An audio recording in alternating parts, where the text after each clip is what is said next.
Okay, David, let's take a look at the golf swing that you sent us. First thing we notice that you've done very good work on your posture. One of the things that you were fighting in your golf swing in the past is that your head would tend to get buried down into your chin, and then your weight would get back on your heels in this area here. So you've done really nice work on getting in a better athletic or ready to respond position. The only problem that we're still seeing in your golf swing is the golf club is getting inside as you take this golf club back. And we can show you that because the golf club's getting back in here behind your hands and into your legs. On the left-hand side of the screen here, we've got some video of Adam Scott. This was taken at the British Open this year. As Adam takes the golf club back, you can see that the golf club stays a little more in front of his body. And as this golf club stays on line with his feet, it doesn't get behind him. And that's where part of the problem in your golf swing happens. You can see the difference in the position there. Golf club for you gets back in behind your legs or into your legs here. This is more on line with Adam's feet. Another way we can have you think about this is you have your golf club here and your hands here. So the golf club is got behind your hands, whereas Adam's hands and golf club are all on the same line here. So as we carry this golf swing on up to this position, you see that this is on plane for Adam here. You're just going to be a little under the plane. This is where part of the problem starts in your downswing. So you can see the difference in the position here versus the position that Adam is in here. And one of the problems, if we can show you this, is look at how far this golf club is now back in behind your body. Where this golf club here for Adam is more on line with his body here. If we draw a circle around this golf club, I think you'll have a better idea of what we're talking about here. Here's your golf club there, and here's Adam's golf club here. So Adam's keeping the golf club a little more on plane, where you're just getting the golf club wrapped around your body, and you're now going to struggle on the downswing to get the golf club back on plane. As we take this up to the top of the backswing position, you've done very nice work on getting your backswing in a little better position. As you know from our past work, you tended to get the golf club across the line. So we've done a good work, or done some really nice work here on getting this golf club in a better position. You've changed the plane of your left arm.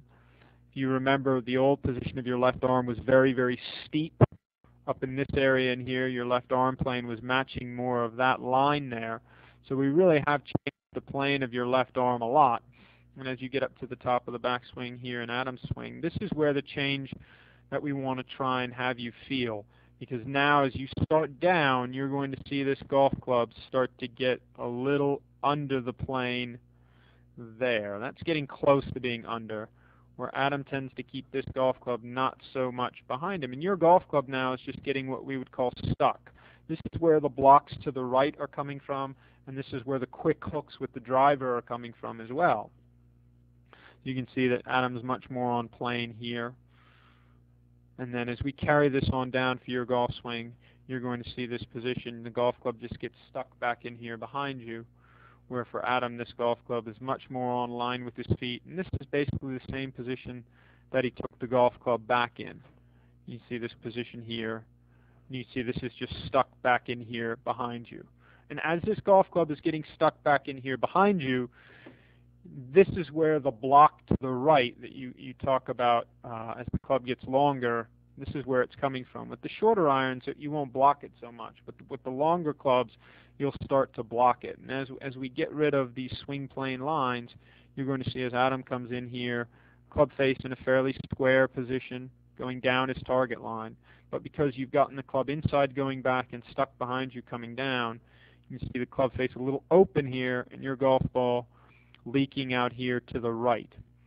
Okay. One other way we can have you feel this or think about this is the position you get into going back, which is inside, and then this is the position you get into on the downswing, which is also coming a little too much from the inside. If we look at Adam's backswing here, this is the position going back, and then this is the corresponding position coming down. You see these circles fairly close to each other, and that's because Adam's keeping the golf club on plane. You're just a little under the plane going back, and you're just getting a little stuck coming down. Good players tend to get in this position when they swing poorly. They get what we would call stuck, because most good players can manipulate the golf club with their hands. They're able, from this position here, sometimes when their timing's good, to square the golf club up with their hands. So if you could just feel that this shaft, the shaft of your golf club, goes back more in this position here, and we keep the club head in front of your body in this position, as opposed to getting back in here behind you, I think you'll hit the golf ball a little more solid, but you'll also start to see your golf ball start a little more on line. And if the golf club gets on plane going back, you've got a much better chance at getting out of this stuck position here on the downswing.